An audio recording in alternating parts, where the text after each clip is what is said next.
بسم اللہ الرحمن الرحیم۔ رب اشرح لی صدری ویسر لی امری واحلل عقدۃ من لسانی یفقہوا قولی۔ عزیز طلباء و طالبات، محترم والدین اور اساتذہ، السلام علیکم۔ ہم مطالعہ اسلامیات لازمی کا مطالعہ کر رہے ہیں، اور آج کل ہم باب دوم، جس کا نام ہے ایمانیات و عبادات، اس کا مطالعہ کر رہے ہیں، اور آج کا عنوان ہے عقیدہ توحید۔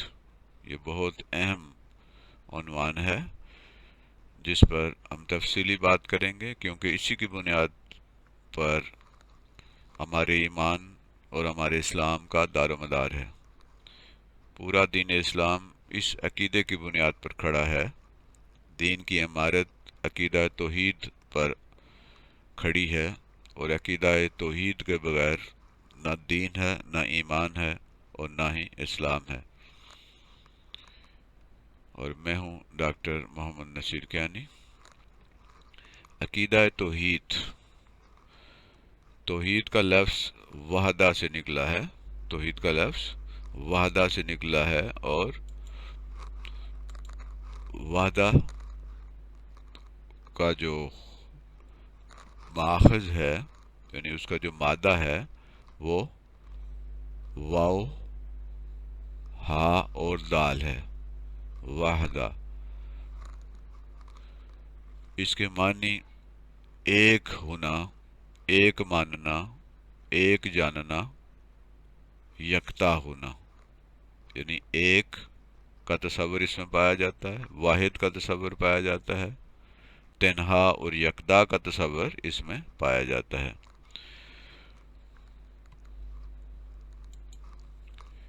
گویا توحید کے لغوی معنی ایک جاننا، ایک ماننا اور ایک ہونا ہے۔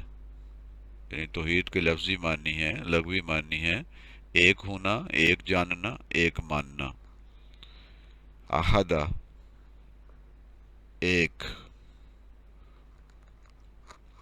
توحید کے اصطلاحی معنی اللہ تعالیٰ کو اس کی ذات و صفات اور تمام اوصاف و کمالات میں یکتا اور بے مثل ماننا، اور اس کے تقاضوں کے مطابق عمل کرنا۔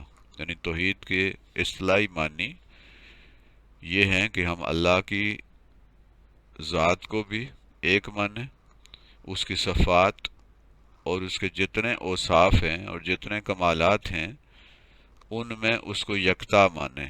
یکتا ماننے کا مطلب ہے کہ اس جیسا کوئی اور نہیں ہے، وہ تنہا ہے، وہ واحد ہے جو ان خصوصیات کا حامل ہے، وہ بے مثل ہے، اس جیسی مثال کوئی اور نہیں ہے۔ ہم کسی اور سے اللہ کو تشبیہ نہیں دے سکتے، ہم کسی اور مثال سے اللہ کی ذات اور صفات اور اوصاف کو سمجھا نہیں سکتے، سمجھ نہیں سکتے، کیونکہ اس کے اوصاف اور اس کے کمالات بالکل منفرد، یکتا اور بالکل الگ ہیں۔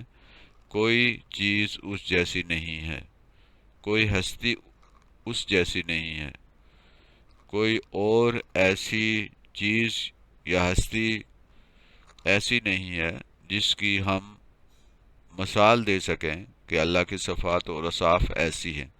وہ ہر لحاظ سے یکتا ہے، ہر لحاظ سے منفرد ہے، وہ اپنے اوصاف و کمالات میں بالکل منفرد ہے، بالکل الگ ہے، بالکل یکتا ہے، بے مثل ہے۔ اور صرف یہ ماننا ہی توحید نہیں ہے، اس کے مطابق عمل کرنا بھی توحید ہے۔ یعنی توحید کے لیے، عقیدہ توحید کے لیے لازم ہے کہ ہم اللہ کی ذات کو، اس کی صفات کو، اس کے اوصاف کو، اس کے کمالات کو یکتا اور بے مثل مانیں، اور اس کے مطابق عمل بھی کریں۔ ایسا نہ ہو کہ ہم زبان سے تو اقرار کر رہے ہوں عقیدہ توحید کا کہ ہاں اللہ ایک ہے، لیکن ہمارا عمل اس سے مختلف ہو۔ تو یہ عقیدہ توحید کا تقاضا ہے کہ ہم اسے مانیں بھی اور اس کے مطابق عمل بھی کریں۔ عقیدہ توحید اسلامی عقائد کی بنیاد اور جڑ ہے۔ عقیدہ توحید بنیاد ہے، جڑ ہے ہمارے پورے اسلامی عقائد کی، ہمارے پورے دین اسلام کی جو بنیاد ہے وہ عقیدہ توحید ہے۔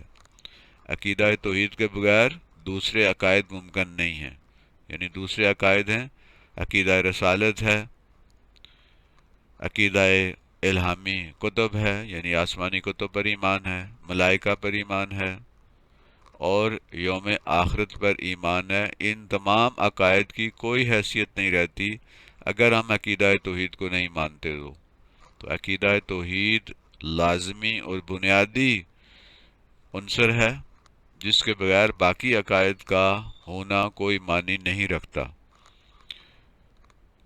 حضرت آدم علیہ السلام سے لے کر حضرت محمد صلی اللہ علیہ وآلہ وسلم تک تمام انبیاء اور رسل کس کی تعلیم و تربیت کرتے رہے؟ وہ جس کی تربیت و تعلیم کرتے رہے وہ یہی عقیدہ توحید ہے۔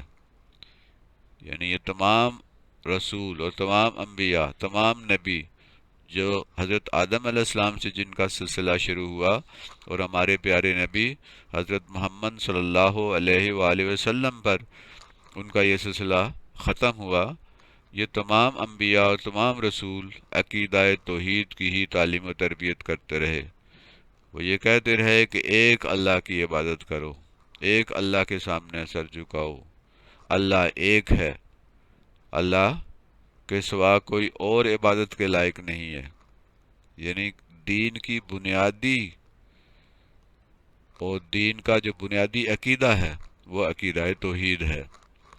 عقیدہ توحید کے بغیر کوئی شخص اسلام میں نہ تو داخل ہو سکتا ہے اور نہ مسلمان رہ سکتا ہے۔ عقیدہ توحید کے اقرار کیے بغیر، عقیدہ توحید کو مانے بغیر کوئی آدمی اسلام میں داخل نہیں ہو سکتا۔ اسلام میں داخل ہونے کے لیے تمام الہوں کی نفی کرنی پڑتی ہے، اور ہم کہتے ہیں لا الہ الا اللہ، یعنی کوئی عبادت کے لائق نہیں ہے، کوئی الہ نہیں ہے الا ما سوائے اللہ، اللہ کے علاوہ کوئی عبادت کے لائق نہیں ہے، اللہ کے علاوہ کوئی الہ نہیں ہے۔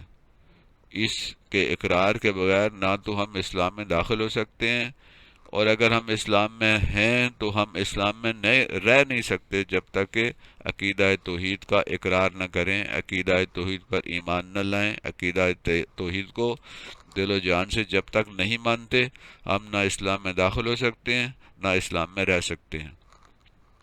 اسلام میں داخل ہونے اور اسلام میں رہنے کے لیے عقیدہ توحید کا اقرار لازمی ہے، اور یہ اقرار کلمہ طیبہ لا الہ الا اللہ محمد رسول اللہ کے ذریعے کیا جاتا ہے۔ یعنی لا الہ الا اللہ، کوئی الہ نہیں ہے ما سوائے اللہ کے، اور محمد رسول اللہ صلی اللہ علیہ وآلہ وسلم اللہ کے رسول ہیں۔ یعنی اس کلمے کا پہلا حصہ جو ہے وہ عقیدہ توحید ہے اور دوسرا حصہ عقیدہ رسالت ہے۔ تو اگر ایک آدمی پہلے حصے کو نہیں مانتا تو دوسرے حصے کو ماننا ممکن ہی نہیں ہے۔ تو عقیدہ توحید کا اقرار کیے بغیر، عقیدہ توحید رکھے بغیر نہ ہم مسلمان رہ سکتے ہیں نہ ہم اسلام میں داخل ہو سکتے ہیں۔ عقیدہ توحید سے مراد یہ ہے کہ دل و جان سے یہ یقین و ایمان رکھنا کہ اللہ ذات و صفات میں یکتا ہے، کہ اللہ ذات میں بھی اور صفات میں بھی یکتا ہے۔ یعنی یہ ہم یقین رکھتے ہیں کہ اللہ ذات میں بھی یکتا ہے، اس کا کوئی ہمسر نہیں، اس کا کوئی مقابلہ کرنے والا نہیں، اس کا کوئی برابری کرنے والا نہیں ہے۔ تو اللہ ذات و صفات میں یکتا ہے، یہ ماننا اور یہ تسلیم کرنا کہ اللہ اپنی ذات میں، اپنی صفات میں یکتا اور لاثانی ہے۔ لاثانی کا مطلب اس جیسا کوئی دوسرا نہیں ہے۔ اللہ واحد ہے، اللہ تنہا ہے، اللہ تمام اختیارات کا مالک ہے، اللہ ہی خالق ہے، اللہ ہی رازق ہے اور اللہ ہی مددگار ہے۔ یہ توحید کا لازمی حصہ ہے کہ ہم اللہ کو ذات و صفات میں یکتا اور لاثانی مانیں، اللہ کو ایک مانیں، اسے تنہا مانیں، اسے تمام اختیارات کا مالک مانیں، اسے خالق رازق اور مددگار مانگیں، نہ ہم کسی اور کو رازق سمجھیں، نہ ہم کسی اور سے مدد مانگیں، صرف اور صرف اللہ جو ہے اس کے سامنے ہاتھ پھیلائیں۔ اور عقیدہ توحید سے مراد یہ ہے کہ اللہ تعالیٰ اپنے تمام تر کمالات اور اوصاف میں یکتا اور بے مثل ہے، یعنی وہ اپنے کمالات میں، اپنی صفات میں بالکل منفرد ہے، یکتا ہے، بے مثل ہے، اس جیسا کوئی نہیں ہے۔ تمام کائنات اللہ کی مخلوق ہے، یعنی تمام کائنات وہ اللہ نے تخلیق کی ہے، اللہ نے بنائی ہے، صرف اللہ ہی عبادت کے لائق ہے، کسی اور کی عبادت نہیں کریں گے، کسی اور کے سامنے سر نہیں جھکائیں گے، اس کی برابری کرنے والا کوئی نہیں ہے، یعنی اللہ کی برابری کرنے والا صفات میں، کمالات میں، کسی بھی کام میں اللہ کی برابری نہیں کی جا سکتی۔ وہ وحدہ لا شریک ہے، وہ اکیلا ہے، تنہا ہے، اور اس کا کوئی شریک نہیں ہے، اس کا کوئی پارٹنر نہیں ہے، اس کا کوئی ساجی نہیں ہے۔ کائنات کے تمام امور اللہ ہی کے حکم سے چلتے ہیں، کائنات کے جتنے امور ہیں، جتنے کام ہیں، وہ سارے کے سارے اللہ کے حکم سے ہی چلتے ہیں، کسی اور کا حکم نہیں چلتا کائنات کے نظام پر۔ توحید کو اگر ہم دیکھیں قرآن حکیم میں بہت زیادہ آیات ہیں، قرآن حکیم میں اس پر بہت زیادہ زور دیا گیا ہے، ہم ان میں سے چند آیات کا ذکر کرتے ہیں۔ بسم اللہ الرحمن الرحیم۔ قل هو اللہ احد اللہ الصمد لم یلد ولم یولد ولم یکن لہ کفوا احد۔ قل هو اللہ احد، کہہ دو کہ اللہ ایک ہے، اللہ الصمد، اللہ بے نیاز ہے، اسے کسی کی کوئی پرواہ نہیں، وہ کسی کا محتاج نہیں ہے، اسے کسی کی ضرورت نہیں ہے، اسے کسی کی مدد کی ضرورت نہیں ہے، وہ کسی کا محتاج نہیں ہے، وہ بے نیاز ہے، ہر ضرورت سے پاک ہے۔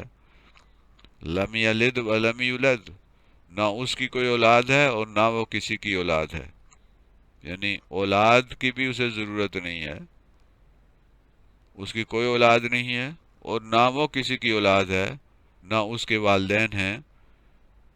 وَلَمْ يَكُنْ لَهُ كُفُوًا أَحَدٌ، اور اس کا کوئی ہمسر نہیں ہے، اس کا کوئی برابری کرنے والا نہیں ہے، کوئی اس جیسا نہیں ہے، وہ بے مثل ہے، وہ تنہا ہے، وہ یکتا ہے، وہ بالکل منفرد ہے۔ یہ سورہ اخلاص، جسے سورہ توحید بھی کہتے ہیں، قرآن پاک کے 30ویں پارے میں یہ توحید کا درس ہمیں دیتی ہے کہ کہو کہ وہ اللہ ایک ہے، وہ بے نیاز ہے، اس کی کوئی اولاد نہیں، نہ وہ کسی کی اولاد ہے،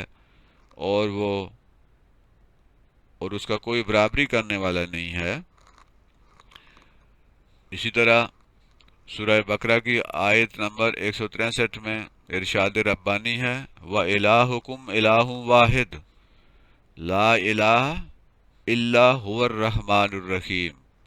وَإِلَٰهُكُمْ إِلَٰهٌ وَاحِدٌ، اور تمہارا معبود صرف ایک معبود ہے، اس کے سوا کوئی اور معبود نہیں، کوئی اور عبادت کے لائق نہیں، کسی اور کی عبادت نہیں کی جا سکتی، وہ تنہا عبادت کے لائق ہے، وہ تنہا ایسی ہستی ہے کہ جس کے سامنے سر جھکایا جائے، جس کے سامنے دست سوال دراز کیا جائے، اور وہ بڑا رحم کرنے والا اور بہت مہربان ہے۔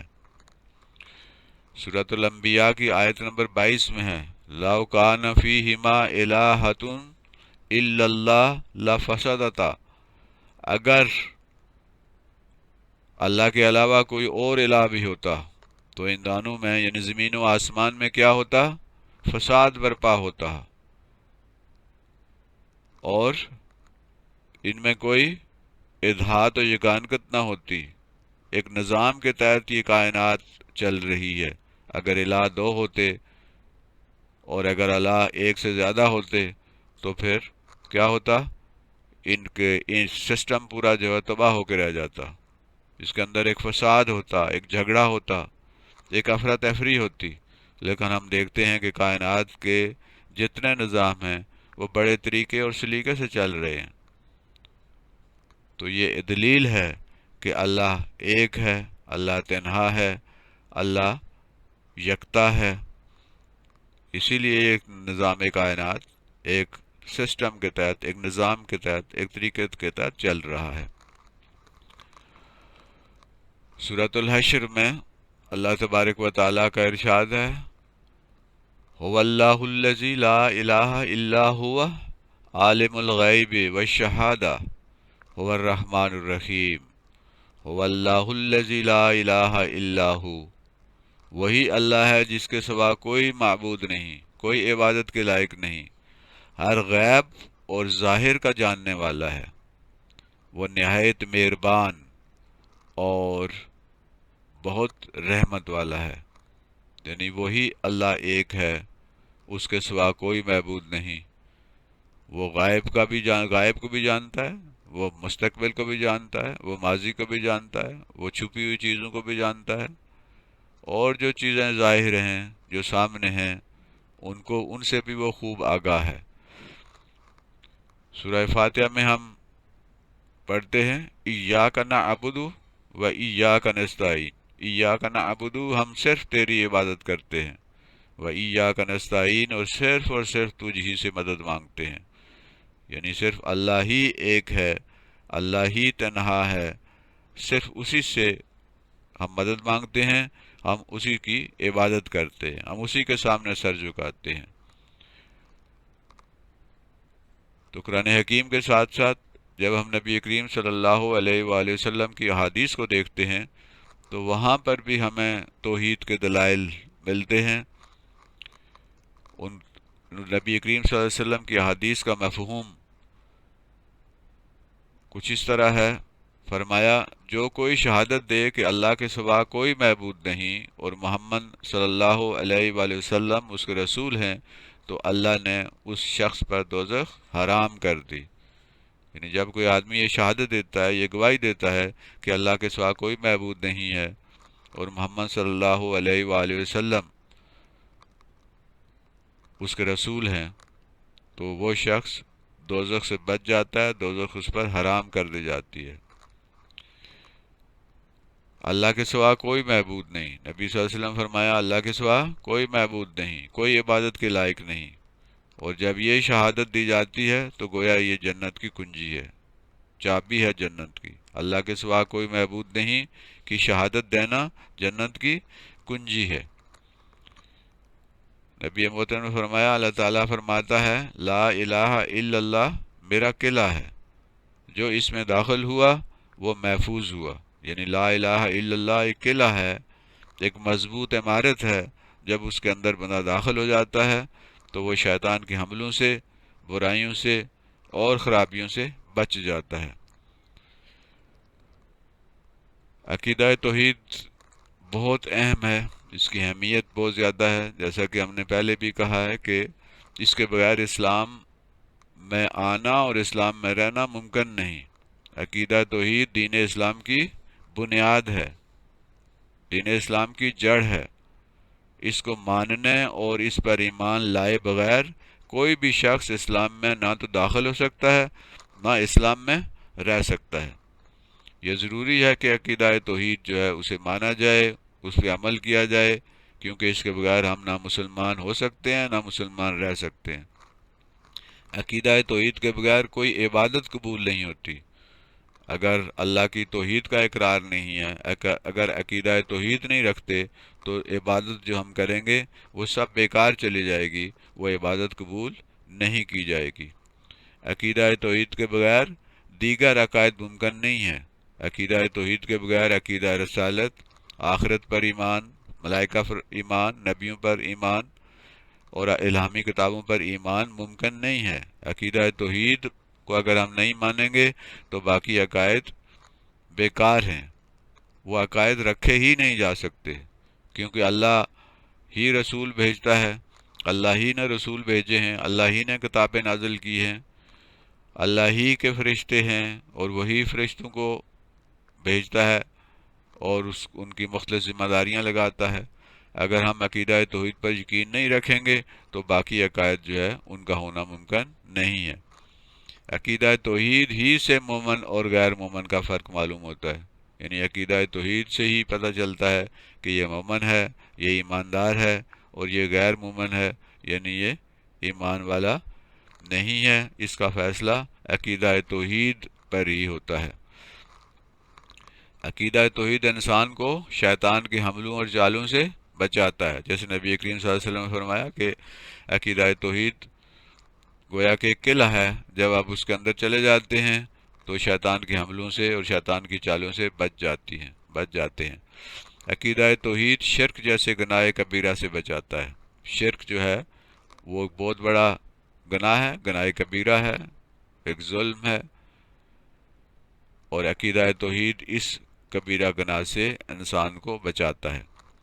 عقیدہ توحید کی اہمیت کا اندازہ اس بات سے لگایا جا سکتا ہے کہ حضرت آدم علیہ السلام سے لے کر حضرت محمد صلی اللہ علیہ وآلہ وسلم تک تمام انبیاء اور رسل عقیدہ توحید کی ہی تعلیم اور تبلیغ کرتے رہے۔ عقیدہ توحید دنیا اور آخرت میں کامیابی کا ضامن ہے، اس میں دنیا میں بھی کامیابی حاصل کرتے ہیں اور آخرت میں بھی اس عقیدے کی بنیاد پر کامیابی ملے گی۔ اللہ کے رسول صلی اللہ علیہ وسلم نے فرمایا، جو شخص دل کے یقین کے ساتھ لا الہ الا اللہ کی شہادت دیتا ہے وہ اسے جنت کی خوشخبری دے دو، یعنی عقیدہ توحید کا اقرار اور اس کے مطابق عمل کرنا، یہ گویا کہ جنت میں داخلے کی ایک کنجی ہے، اور یہ خوشخبری ہے کہ ایسا شخص جنت میں داخل ہوگا۔ اللہ کے رسول صلی اللہ علیہ وسلم کے ارشادات کا مفہوم یہ ہے کہ توحید کا اقرار کرنے والے پر جہنم حرام کر دی جاتی ہے۔ عقیدہ توحید پر پختہ یقین رکھنے والے کے گناہ معاف کر دیے جاتے ہیں اور اس کی خطاؤں سے درگزر کر دیا جاتا ہے۔ عقیدہ توحید پر پختہ یقین رکھنے والا قیامت کے دن نبی صلی اللہ علیہ وسلم کی شفاعت کا سب سے زیادہ حقدار ہوگا، یعنی جو عقیدہ توحید پر پختہ یقین رکھتا ہے، اسی کے مطابق عمل کرتا ہے، تو نبی محترم کی شفاعت کا سب سے زیادہ وہ حقدار ہوگا۔ عقیدہ توحید ہم نے دیکھا ہے کہ بہت اہم ہے۔ عقیدہ توحید کی 3 اقسام ہیں، 3 طرح کی عقیدہ توحید جو ہے اس کی 3 قسمیں ہیں، یا 3 اس کے پہلو ہیں، اور یہ تینوں لازم و ملزوم ہیں۔ یہ نہیں کہ کسی ایک پر ہم ایمان رکھیں اور باقیوں کو ہم نظر انداز کر دیں، چھوڑ دیں۔ تو پہلا ہے توحید الوہیت، دوسرا ہے توحید ربوبیت، اور تیسرا ہے توحید اسماء و صفات۔ تو ہم ان پہ فرداً بات کرتے ہیں، ہر ایک پہ۔ توحید الوہیت، الوہیت سے مراد کیا ہے؟ الوہیت سے مراد اللہ ہی کو الہ ماننا۔ الہ وہ ہوتا ہے جس کی عبادت کی جاتی ہے، جس کے سامنے سر جھکایا جاتا ہے، جس کی فرما برداری کی جاتی ہے، جس کا کہا مانا جاتا ہے، جس کی عبادت کی جاتی ہے، یعنی الہ وہ ہے۔ تو اللہ کو ایک الہ ماننا، صرف اسی کو الہ ماننا، یہ ہے توحید الوہیت۔ اس بات پر ایمان لایا جائے کہ صرف اللہ ہی معبود برحق ہے اور اس کی عبادت میں کوئی اور شریک نہیں ہے۔ اللہ کے سوا کسی اور کی عبادت کو ناجائز سمجھنا اور اسی ایمان کے مطابق زندگی گزارنا توحید الوہیت ہے، یعنی یہ یقین کرنا، یہ ایمان لانا کہ صرف اور صرف اللہ ہی معبود برحق ہے، صرف اسی کی عبادت کی جائے گی، کسی اور کے سامنے نہیں جھکا جائے گا، کسی اور سے دعا نہیں مانگی جائے گی، کسی اور سے مدد نہیں مانگی جائے گی، اور اسی توحید کے عقیدے پر زندگی گزارنا، یہ توحید الوہیت ہے، یعنی صرف اور صرف اللہ کو الہ ماننا، صرف اللہ کو ہی سچا الہ ماننا اور ہر قسم کی عبادت اسی کے لیے کرنا، صرف اسی کے سامنے رکوع و سجود کرنا، صرف اسی کے سامنے رکوع کیا جائے، اسی کے سامنے سجدہ کیا جائے، صرف اور صرف اسی کی عبادت کرنا، صرف اسی کے لیے نظر و نیاز کرنا، یعنی صدقہ کرنا، نظر کرنا، جو کچھ دیا جاتا ہے وہ اسی کے نام پر دیا جائے، صرف اسی کے لیے قربانی کرنا، یعنی صرف اللہ ہی کے لیے قربانی کرنا، اور صرف اسی سے مدد مانگنا، صرف اسی سے مدد چاہنا، صرف اسی سے دعا مانگنا اور اسی سے التجا کرنا، ہر چیز اسی سے مانگنا، حتیٰ کہ جوتی کا تسمہ بھی اگر ٹوٹ جائے تو وہ بھی اسی سے مانگا جائے۔ صحابہ اکرام چھوٹی چھوٹی چیزوں کے لیے بھی اللہ سے ہی دعا کیا کرتے تھے، اللہ ہی سے مانگا کرتے تھے، اللہ ہی کے سامنے سر جھکاتے تھے۔ تو توحید الوہیت کا عقیدہ اس بات کا متقاضی ہے کہ ہم ہر قسم کی عبادت، ہر قسم کی قربانی، ہر قسم کی نظر و نیاز، ہر قسم کا صدقہ صرف اور صرف اللہ کے نام پہ دیں، صرف اور صرف اللہ کو الہ مانتے ہوئے یہ تمام عمل کریں۔ توحید الوہیت کے بارے میں قرآن حکیم میں بے شمار دلائل ہیں، ان میں سے چند ایک کا ذکر ہم پہلے بھی کر چکے ہیں، اور کچھ ذکر سورہ بقرہ کی آیت نمبر 163 میں ہے، وَإِلَٰهُكُمْ إِلَٰهٌ وَاحِدٌ لا الہ الا هو الرحمن الرحیم، وَإِلَٰهُكُمْ إِلَٰهٌ وَاحِدٌ، تم سب کا معبود ایک ہے اور اس کے سوا کوئی معبود برحق نہیں ہے، وہ بہت رحم کرنے والا اور بڑا مہربان ہے۔ یعنی تم سب کا معبود ایک ہے، صرف اور صرف ایک معبود ہے، صرف اور صرف ایک ذات ہے جس کی عبادت کی جائے۔ وَمَا مِنْ إِلَٰهٍ إِلَّا إِلَٰهٌ وَاحِدٌ وَمَا مِنْ إِلَٰهٍ، اس ایک معبود کے علاوہ کوئی بھی معبود نہیں ہے۔ سورہ مائدہ کی آیت نمبر 73 ہے۔ سورۃ الکہف کی آیت نمبر 110 میں ارشاد ہے، فَمَنْ كَانَ يَرْجُو لِقَاءَ رَبِّهِ فَلْيَعْمَلْ عَمَلًا صَالِحًا وَيُشْرِكْ بِعِبَادَةِ رَبِّهِ أَحَدًا۔ تو جو شخص اپنے رب سے ملاقات کی امید رکھتا ہو تو اسے چاہیے کہ نیک عمل کرے اور اپنے رب کے ساتھ کسی کو شریک نہ کرے۔ فرمایا سورہ حج میں، فَإِلَٰهُكُمْ إِلَٰهٌ وَاحِدٌ فَلَهُ أَسْلِمُوا، پس تمہارا معبود ایک ہی معبود ہے، پس تم سب اسی کے فرما بردار بن جاؤ۔ سورہ صف میں فرمایا، اِنَّ إِلَٰهَكُمْ لَوَاحِدٌ، بے شک تمہارا معبود صرف ایک ہی معبود ہے۔ سورہ نحل آیت نمبر 51 میں فرمایا گیا، انما ہوا الہ واحد فإیایا فرحبون، صرف اور صرف وہی ایک معبود ہے۔ اللہ تعالیٰ فرماتا ہے پس تم مجھ ہی سے ڈرو، یعنی صرف مجھ ہی سے ڈرو، صرف وہی الہ ہے، صرف وہی معبود ہے۔ سورہ نساء کی آیت نمبر 36، وَعَبُدُوا اللَّهَ وَلَا تُشْرِكُوا بِهِ شَيْئًا، اور اللہ کی عبادت کرو اور اس کے ساتھ کسی کو شریک نہ ٹھہراؤ۔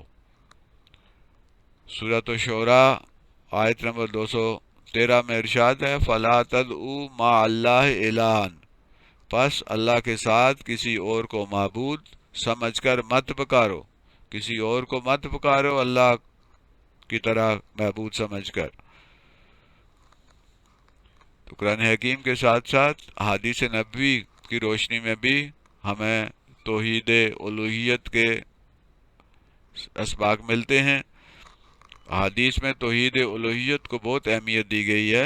نبی صلی اللہ علیہ وسلم کی حدیث سے ہم اخذ کرتے ہیں، یعنی نبی صلی اللہ علیہ وسلم کی حدیث کا مطالعہ کرنے کے بعد ہم اس نتیجے پر پہنچتے ہیں کہ جو شخص اس حال میں مرا کہ وہ اس بات کو اچھی طرح جانتا تھا کہ اللہ کے علاوہ کوئی بھی الہ نہیں، یعنی عقیدہ توحید کو اچھی طرح سمجھتا تھا، اور اسی عقیدے پر اس کی موت واقع ہوئی اور وہ موت تک اس عقیدے پر قائم رہا، تو وہ شخص جنت میں داخل ہوگا۔ نبی صلی اللہ علیہ وسلم نے ارشاد فرمایا، میری سفارش کا لوگوں میں سب سے زیادہ حقدار قیامت کے دن وہ شخص ہوگا جس نے دل کے اخلاص کے ساتھ لا الہ الا اللہ کہا، جس شخص نے یہ گواہی دی کہ اللہ کے سوا کوئی معبود نہیں اور محمد صلی اللہ علیہ وآلہ وسلم اللہ کے رسول ہیں، تو اللہ نے اس پر جہنم کی آگ کو حرام کر دیا۔ تو پہلی توحید جو ہے توحید الوہیت ہے، یعنی الہ صرف اور صرف اللہ ہے۔ دوسرا ہم نے کہا تھا توحید ربوبیت ہے۔ ربوبیت کا لفظ رب سے اخذ کیا گیا ہے۔ رب اس ذات کو کہتے ہیں جو پالتا ہے، پرورش کرتا ہے اور وہ تمام وسائل مہیا کرتا ہے جو زندہ رہنے، پرورش پانے اور نشو و نما کے لیے ضروری اور لازمی ہیں۔ انسان کو، جانداروں کو ہوا کی ضرورت ہے، پانی کی ضرورت ہے، خوراک کی ضرورت ہے، لباس کی ضرورت ہے، رہائش کی ضرورت ہے۔ تو یہ تمام چیزیں جو جانداروں کو، انسانوں کو زندہ رہنے کے لیے، انہیں پرورش پانے کے لیے، نشو و نما کرنے کے لیے ضرورت ہوتے ہیں، یہ ساری کی ساری اللہ ہی دیتا ہے، اور رب ہے وہ۔ اس عقیدے پر ایمان لانا لازمی ہے کہ رب وہی ہے، پالنے والا وہی ہے، روزی وہی دیتا ہے، زندہ وہی رکھتا ہے، زندگی اور موت اسی کے اختیار میں ہے، اور ہمیں جتنی ضروریات ہیں وہ ہمارا رب ہی، ہمارا اللہ ہی ہمیں دیتا ہے۔ توحید ربوبیت سے مراد انسان اس بات پر ایمان رکھتا ہے کہ اسے پیدا کرنے، پرورش کرنے، نشو و نما پانے اور زندگی کے لیے درکار تمام تر وسائل و ضروریات صرف اور صرف اللہ ہی مہیا کرتا ہے۔ توحید ربوبیت کے عقیدے پر ایمان لانے کا مطلب یہ ہے کہ انسان دل و جان سے یہ مانتا ہے کہ اس کا رب صرف اور صرف اللہ ہے، وہی ہر شے کا خالق ہے، وہی ہر شے کا مالک ہے، وہی رازق ہے، اور صرف وہی رب ہے۔ قرآن حکیم سے ہم دیکھیں تو ہمیں توحید ربوبیت کے بارے میں بہت سی آیات ملتی ہیں۔ سورہ روم آیت نمبر 40، اللہ الذی خلقکم ثم رزقکم ثم یمیتکم ثم یحییکم۔ اللہ تعالیٰ وہ ذات ہے جس نے تم کو پیدا کیا، الذی خلقکم، جس نے تمہیں پیدا کیا، ثم رزقکم، پھر تم کو رزق دیا، ثم یمیتکم، پھر تمہیں مارے گا، وثم یحییکم، اور پھر تمہیں دوبارہ زندہ کرے گا۔ سورہ نحل میں ارشاد ہے وما بکم من نعمت فمن اللہ، اور تمہارے پاس جتنی بھی نعمتیں ہیں سب اللہ ہی کی طرف سے ہیں، یعنی جتنی نعمتیں ہیں وہ اللہ ہی دیتا ہے، وہی رب ہے۔ وَخَلَقَ كُلَّ شَيْءٍ وَهُوَ بِكُلِّ شَيْءٍ عَلِيمٌ، اس نے یعنی اس اللہ نے ہر چیز کو پیدا کیا اور وہ ہر چیز کو جاننے والا ہے۔ سورہ بقرہ آیت نمبر 29 میں ہے هُوَ الَّذِي خَلَقَ لَكُم مَّا فِي الْأَرْضِ جَمِيعًا، وہی اللہ ہے جس نے پیدا کیا ہر چیز کو تمہارے لیے جو زمین میں ہے۔ زمین میں جتنی چیزیں ہیں ان کو پیدا کرنے والا کون ہے؟ وہ اللہ ہے، وہ خالق ہے، وہ رب ہے۔ واللہ خیر الرازقین، سورہ جمعہ آیت نمبر 11، وہی سب سے بہترین رزق دینے والا ہے۔ سورہ زاریات، ان اللہ هو الرزاق ذو القوۃ المتین، بے شک اللہ تعالیٰ ہی رزق دینے والا ہے جو طاقتور بھی ہے اور مضبوط ہے۔ اللہ صرف اور صرف اللہ رزق دینے والا ہے۔ تو یہ توحید ربوبیت کا اقرار ہے۔ هو الذی خلق لکم ما فی الارض جمیعا، سورہ بقرہ آیت نمبر 29، وہی ہے جس نے ہر چیز زمین میں پیدا کی تمہارے لیے۔ ان اللہ یرزق من یشاء بغیر حساب، سورہ آل عمران آیت نمبر 37، بے شک اللہ رزق دیتا ہے جسے چاہتا ہے بے حساب۔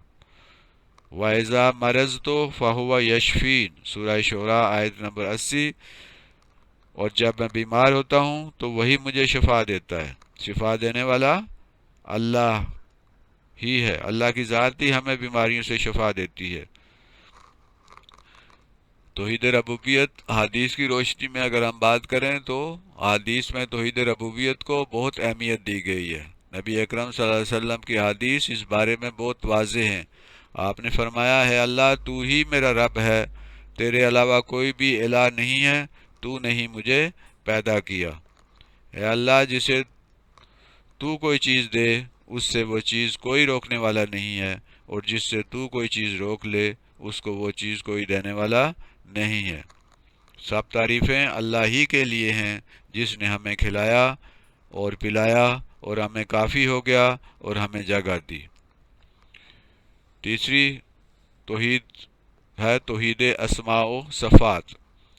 اسماء اسم کی جمع ہے، اسم کے معنی نام کے ہیں، یعنی اللہ کے نام صرف اللہ ہی کے نام ہیں، اللہ کے یہ نام کسی اور کے نہ ہیں نہ ہو سکتے ہیں، یعنی اللہ اپنے ناموں میں بھی یکتا و تنہا ہے، بے مثل ہے۔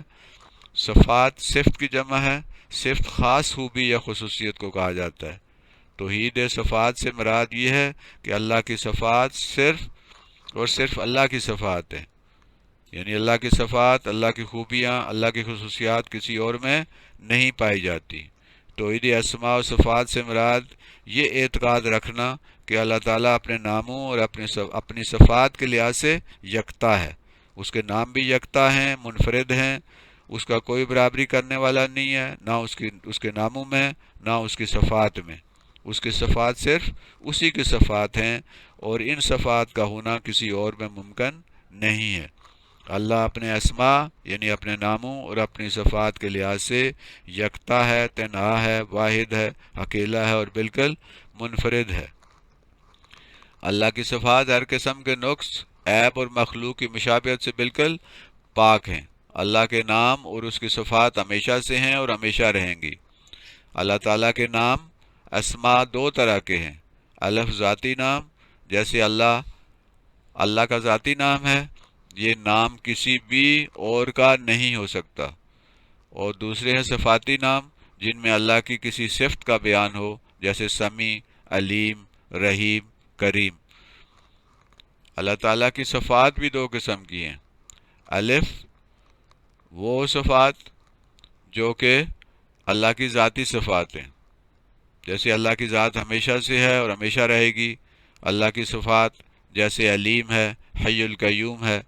اور دوسری صفات جو ہیں وہ صفات فعلی ہیں، یعنی جن کا تعلق اس کے ارادے سے، اس کے فعل سے، اس کے کام سے، اس کی مشیت سے ہے، جیسے خالق ہے، رازق ہے، رحیم ہے، رحمان ہے، کریم ہے۔ یہ اللہ کی کیا ہیں؟ فعلی صفات ہیں، اللہ کی ارادے کی اور اللہ کی مشیت کی صفات ہیں یہ۔ تو جس طرح نام دو قسم کے ہیں اس طرح صفات بھی دو طرح کی ہیں۔ توحید اسماء و صفات کے بارے میں قرآن سے دلائل، وَلِلَّهِ الْأَسْمَاءُ الْحُسْنَى فَادْعُوهُ بِهَا، سورۃ الاعراف آیت نمبر 180 میں فرمایا، اور بہت اچھے نام ہیں اللہ ہی کے، اور بہت اچھے نام اللہ ہی کے ہیں، تو اسے ان ناموں سے پکارو۔ سورہ اعراف آیت نمبر 54 میں ارشاد ہے، الا لہ الخلق والامر تبارک اللہ رب العالمین، خبردار رہو اسی کی خلق ہے، یعنی اسی کی مخلوق ہے، اور اسی کا امر ہے، وہی پیدا کرنے والا ہے اور وہی حکم دینے والا ہے، امر حکم دینے والا ہے۔ بڑا ببرکت ہے اللہ، سارے جہانوں کا مالک اور پروردگار۔ سورہ حشر آیت نمبر 23 میں ارشاد ہے، هو اللہ الذی لا الہ الا ہو الملک القدوس السلام المؤمن المہیمن العزیز الجبار المتکبر سبحان اللہ عما یشرکون۔ وہی ہے اللہ جس کے سوا کوئی معبود نہیں، بادشاہ، نہایت پاک، سلامتی دینے والا، امان بخشنے والا، حفاظت فرمانے والا، عزت والا، عظمت والا، تکبر والا۔ اللہ کو پاکی ہے اور ان کے شرک سے، یعنی اللہ ہر قسم کے شرک سے پاک ہے۔ سورہ بقرہ کی آیت نمبر 117 میں ارشاد ہے، بدیع السماوات والارض، نیا پیدا کرنے والا آسمان اور زمین کو کون ہے؟ صرف اور صرف اللہ۔ سورہ بقرہ کی آیت نمبر 143 میں ارشاد ہے الناسی لرؤوف الرحیم، لوگوں پر بہت مہربان اور رحم کرنے والا ہے۔ توحید اسماء و صفات احادیث کی روشنی میں نبی اکرم صلی اللہ علیہ وسلم کی حدیث اسماء و صفات باری تعالیٰ کے بارے میں بہت واضح ہیں۔ آپ کے ارشاد کا مفہوم کچھ اس طرح ہے، آپ کے ارشادات کا مفہوم اس طرح بیان کیا جا سکتا ہے، اللہ زمین و آسمان کا پیدا کرنے والا ہے، وہ ہر شے کا خالق ہے، وہی رازق ہے، وہی زندگی اور موت دیتا ہے، وہ جسے چاہتا ہے عزت دیتا ہے اور جسے چاہتا ہے ذلت، زندگی اور موت کا وہ مالک ہے، وہی رازق ہے، وہی خالق ہے، وہی مالک ہے، وہ سب کا مالک و نگہباں ہے، وہ ہمیشہ سے ہے اور ہمیشہ رہے گا۔ بے شک اللہ تعالیٰ کے 99 نام ہیں، جس نے ان ناموں کو یاد کیا وہ جنت میں داخل ہوگا۔ اے اللہ میں تیرے ہر اس نام کے واسطے سے تجھ سے سوال کرتا ہوں جو تو نے اپنی ذات کے لیے پسند فرمایا یا اپنی کتاب میں نازل فرمایا یا اپنی مخلوقات میں کسی کو سکھا دیا یا اسے اپنے خزانہ غیب میں مخفی رکھا۔ تو یہ تھا آج کا سبق، آپ کا بہت شکریہ۔ یہ یوٹیوب چینل تعلیم منزل ہے جس میں صرف تعلیم و تربیت کی جاتی ہے، اسے سبسکرائب بھی کیجئے، لائک بھی کیجئے اور اسے دوسروں کے ساتھ شیئر بھی کیجئے۔ آپ کا ایک بار پھر شکریہ۔ یہ یوٹیوب چینل تعلیم منزل، اس سے فائدہ اٹھائیے اور اسے سبسکرائب کیجئے اور اسے دوسروں تک بھی پہنچائیے اور اس سے سیکھیے۔ اس میں ہر طرح کے مضامین شامل ہیں۔ اللہ تعالی ہمیں عمل کی توفیق عطا فرمائے۔ وما علینا الا البلاغ المبین۔ اللہ حافظ۔ پاکستان زندہ باد۔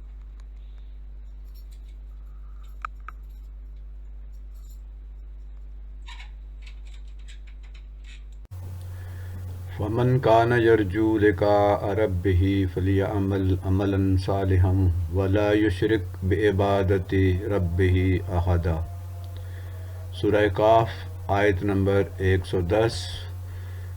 تو جو شخص اپنے رب سے ملاقات کی امید رکھتا ہو تو اسے چاہیے کہ نیک عمل کرے اور اپنے رب کے ساتھ کسی کو شریک نہ کرے۔ یعنی جو شخص یہ چاہتا ہے کہ اس کی رب کے ساتھ ملاقات ہو اور رب اس کے ساتھ مہربانی کرے تو اسے چاہیے کہ نیک عمل کرے اور اپنے رب کے ساتھ کسی کو شریک نہ کرے۔ یعنی اگر وہ اللہ کے ساتھ اپنے رب کے ساتھ کسی کو شریک کرے گا تو اس کی اللہ سے ملاقات نہیں ہو سکے گی، اسے اس ملاقات کی امید نہیں رکھنا چاہیے۔ سورہ حج کی آیت نمبر 34 میں ارشاد باری تعالیٰ ہے وَإِلَٰهُكُمْ إِلَٰهٌ وَاحِدٌ فَلَهُ أَسْلِمُوا، پس تمہارا معبود ایک ہی معبود ہے، پس تم سب اسی کے فرمانبردار بن جاؤ۔ یعنی تمہارا معبود ایک ہے، صرف ایک اللہ کی عبادت کرو، وہی ایک ہی عبادت کے لائق ہے اور اسی کی فرمانبرداری کرو۔ سورہ صف آیت نمبر 4 میں ارشاد ہے اِنَّ إِلَٰهَكُمْ لَوَاحِدٌ، بے شک تمہارا معبود صرف ایک ہی معبود ہے۔ تو ان آیات سے ہمیں معلوم ہوتا ہے کہ عقیدہ الوہیت بہت اہم ہے اور ایک ہی الہ کی عبادت کرنا لازم ہے اور عقیدہ توحید میں وحدانیت کا تصور لازم ہے۔ سورہ نحل آیت نمبر 51 میں فرمایا گیا انما ہوا الہ واحد فإیایا فرحبون، صرف اور صرف وہی ایک معبود ہے۔ اللہ تعالیٰ فرماتا ہے پس تم مجھ ہی سے ڈرو، یعنی صرف مجھ ہی سے ڈرو، صرف وہی الہ ہے، صرف وہی معبود ہے۔ سورہ نساء کی آیت نمبر 36 وَعَبُدُوا اللَّهَ وَلَا تُشْرِكُوا بِهِ شَيْئًا، اور اللہ کی عبادت کرو اور اس کے ساتھ کسی کو شریک نہ ٹھہراؤ۔ سورۃ الشعراء آیت نمبر 213 میں ارشاد ہے فَلَا تَدْعُوا مَعَ اللَّهِ إِلَٰهًا، پس اللہ کے ساتھ کسی اور کو معبود سمجھ کر مت پکارو، کسی اور کو مت پکارو اللہ کی طرح معبود سمجھ کر۔ تو قرآن حکیم کے ساتھ ساتھ احادیث نبوی کی روشنی میں بھی ہمیں توحید الوہیت کے اسباق ملتے ہیں۔ حدیث میں توحید الوہیت کو بہت اہمیت دی گئی ہے۔ نبی صلی اللہ علیہ وسلم کی حدیث سے ہم اخذ کرتے ہیں، یعنی نبی صلی اللہ علیہ وسلم کی حدیث کا مطالعہ کرنے کے بعد ہم اس نتیجے پر پہنچتے ہیں کہ جو شخص اس حال میں مرا کہ وہ اس بات کو اچھی طرح جانتا تھا کہ اللہ کے علاوہ کوئی بھی الہ نہیں، یعنی عقیدہ توحید کو اچھی طرح سمجھتا تھا، اور اسی عقیدے پر اس کی موت واقع ہوئی اور وہ موت تک اس عقیدے پر قائم رہا، تو وہ شخص جنت میں داخل ہوگا۔ نبی صلی اللہ علیہ وسلم نے ارشاد فرمایا، میری سفارش کا لوگوں میں سب سے زیادہ حقدار قیامت کے دن وہ شخص ہوگا جس نے دل کے اخلاص کے ساتھ لا الہ الا اللہ کہا، جس شخص نے یہ گواہی دی کہ اللہ کے سوا کوئی معبود نہیں اور محمد صلی اللہ علیہ وآلہ وسلم اللہ کے رسول ہیں، تو اللہ نے اس پر جہنم کی آگ کو حرام کر دیا۔ تو پہلی توحید جو ہے توحید الوہیت ہے، یعنی الہ صرف اور صرف اللہ ہے۔ دوسرا ہم نے کہا تھا توحید ربوبیت ہے۔ ربوبیت کا لفظ رب سے اخذ کیا گیا ہے۔ رب اس ذات کو کہتے ہیں جو پالتا ہے، پرورش کرتا ہے، اور وہ تمام وسائل مہیا کرتا ہے جو زندہ رہنے، پرورش پانے اور نشو و نما کے لیے ضروری اور لازمی ہیں۔ انسان کو، جانداروں کو ہوا کی ضرورت ہے، پانی کی ضرورت ہے، خوراک کی ضرورت ہے، لباس کی ضرورت ہے، رہائش کی ضرورت ہے۔ تو یہ تمام چیزیں جو جانداروں کو، انسانوں کو زندہ رہنے کے لیے، انہیں پرورش پانے کے لیے، نشو و نما کرنے کے لیے ضرورت ہوتے ہیں، یہ ساری کی ساری اللہ ہی دیتا ہے، اور رب ہے وہ۔ اس عقیدے پر ایمان لانا لازمی ہے کہ رب وہی ہے، پالنے والا وہی ہے، روزی وہی دیتا ہے، زندہ وہی رکھتا ہے، زندگی اور موت اسی کے اختیار میں ہے، اور ہمیں جتنی ضروریات ہیں وہ ہمارا رب ہی، ہمارا اللہ ہی ہمیں دیتا ہے۔ توحید ربوبیت سے مراد انسان اس بات پر ایمان رکھتا ہے کہ اسے پیدا کرنے، پرورش کرنے، نشو و نما پانے اور زندگی کے لیے درکار تمام تر وسائل و ضروریات صرف اور صرف اللہ ہی مہیا کرتا ہے۔ توحید ربوبیت کے عقیدے پر ایمان لانے کا مطلب یہ ہے کہ انسان دل و جان سے یہ مانتا ہے کہ اس کا رب صرف اور صرف اللہ ہے، وہی ہر شے کا خالق ہے، وہی ہر شے کا مالک ہے، وہی رازق ہے، اور صرف وہی رب ہے۔ قرآن حکیم سے ہم دیکھیں تو ہمیں توحید ربوبیت کے بارے میں بہت سی آیات ملتی ہیں۔ سورہ روم آیت نمبر 40، اللہ الذی خلقکم ثم رزقکم ثم یمیتکم ثم یحییکم۔ اللہ تعالیٰ وہ ذات ہے جس نے تم کو پیدا کیا، الذی خلقکم، جس نے تمہیں پیدا کیا، ثم رزقکم، پھر تم کو رزق دیا، ثم یمیتکم، پھر تمہیں مارے گا، وثم یحییکم، اور پھر تمہیں دوبارہ زندہ کرے گا۔ سورہ نحل میں ارشاد ہے، وما بکم من نعمت فمن اللہ، اور تمہارے پاس جتنی بھی نعمتیں ہیں سب اللہ ہی کی طرف سے ہیں، یعنی جتنی نعمتیں ہیں وہ اللہ ہی دیتا ہے، وہی رب ہے۔ وخلق کل شیء وہو بکل شیء علیم، اس نے یعنی اس اللہ نے ہر چیز کو پیدا کیا اور وہ ہر چیز کو جاننے والا ہے۔ سورہ بقرہ آیت نمبر 29 میں ہے، هو الذی خلق لکم ما فی الارض جمیعا، وہی اللہ ہے جس نے پیدا کیا ہر چیز کو تمہارے لیے جو زمین میں ہے۔ زمین میں جتنی چیزیں ہیں ان کو پیدا کرنے والا کون ہے؟ وہ اللہ ہے، وہ خالق ہے، وہ رب ہے۔ واللہ خیر الرازقین، سورہ جمعہ آیت نمبر 11، وہی سب سے بہترین رزق دینے والا ہے۔ سورہ زاریات، ان اللہ هو الرزاق ذو القوۃ المتین، بے شک اللہ تعالیٰ ہی رزق دینے والا ہے جو طاقتور بھی ہے اور مضبوط ہے۔ اللہ، صرف اور صرف اللہ رزق دینے والا ہے۔ تو یہ توحید ربوبیت کا اقرار ہے۔ هو الذی خلق لکم ما فی الارض جمیعا، سورہ بقرہ آیت نمبر 29، وہی ہے جس نے ہر چیز زمین میں پیدا کی تمہارے لیے۔ ان اللہ یرزق من یشاء بغیر حساب، سورہ آل عمران آیت نمبر 37، بے شک اللہ رزق دیتا ہے جسے چاہتا ہے بے حساب۔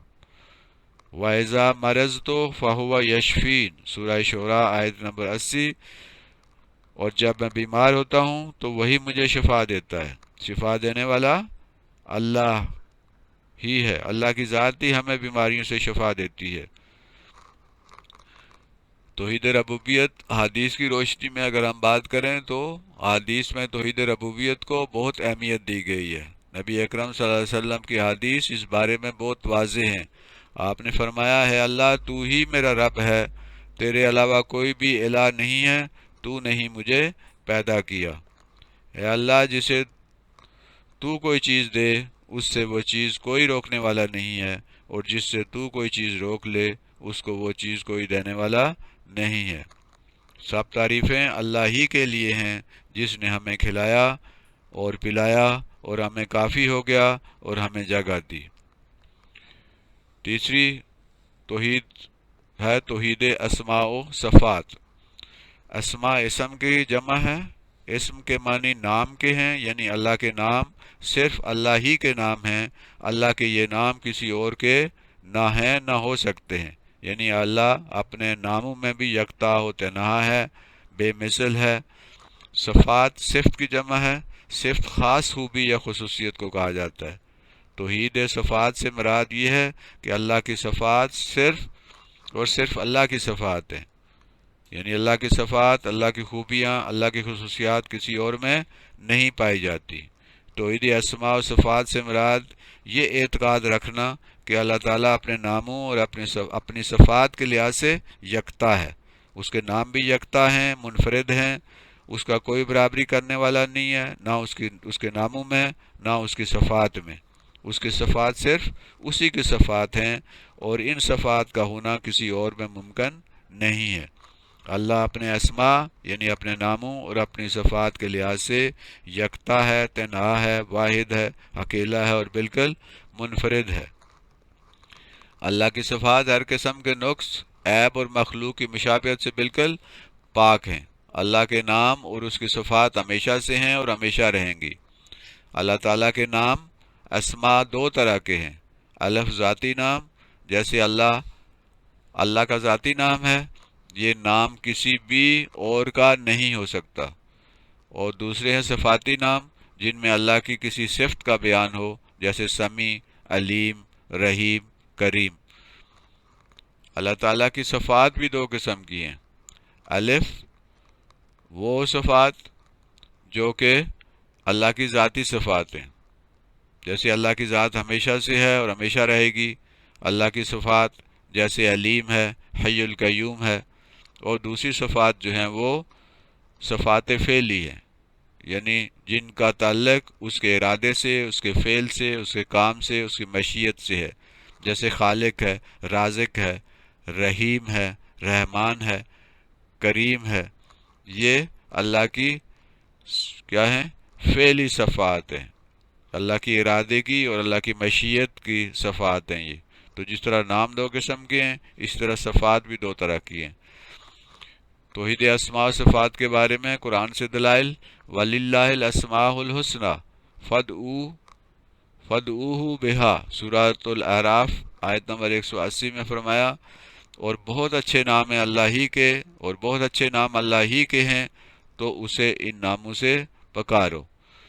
سورہ اعراف آیت نمبر 54 میں ارشاد ہے، الا لہ الخلق والامر تبارک اللہ رب العالمین، خبردار رہو، اسی کی خلق ہے یعنی اسی کی مخلوق ہے اور اسی کا امر ہے، وہی پیدا کرنے والا ہے اور وہی حکم دینے والا ہے، امر حکم دینے والا ہے۔ بڑا ببرکت ہے اللہ، سارے جہانوں کا مالک اور پروردگار۔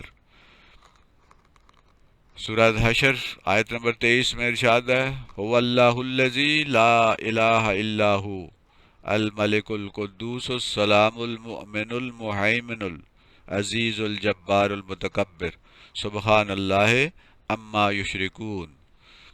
وہی ہے اللہ جس کے سوا کوئی معبود نہیں، بادشاہ، نہایت پاک، سلامتی دینے والا، امان بخشنے والا، حفاظت فرمانے والا، عزت والا، عظمت والا، تکبر والا۔ اللہ کو پاکی ہے اور ان کے شرک سے، یعنی اللہ ہر قسم کے شرک سے پاک ہے۔ سورہ بقرہ کی آیت نمبر 117 میں ارشاد ہے، بدیع السماوات والارض، نیا پیدا کرنے والا آسمان اور زمین کو کون ہے؟ صرف اور صرف اللہ۔ سورہ بقرہ کی آیت نمبر 143 میں ارشاد ہے، الناس لرؤوف الرحیم، لوگوں پر بہت مہربان اور رحم کرنے والا ہے۔ توحید اسماء و صفات احادیث کی روشنی میں نبی اکرم صلی اللہ علیہ وسلم کی حدیث اسماء و صفات باری تعالیٰ کے بارے میں بہت واضح ہیں۔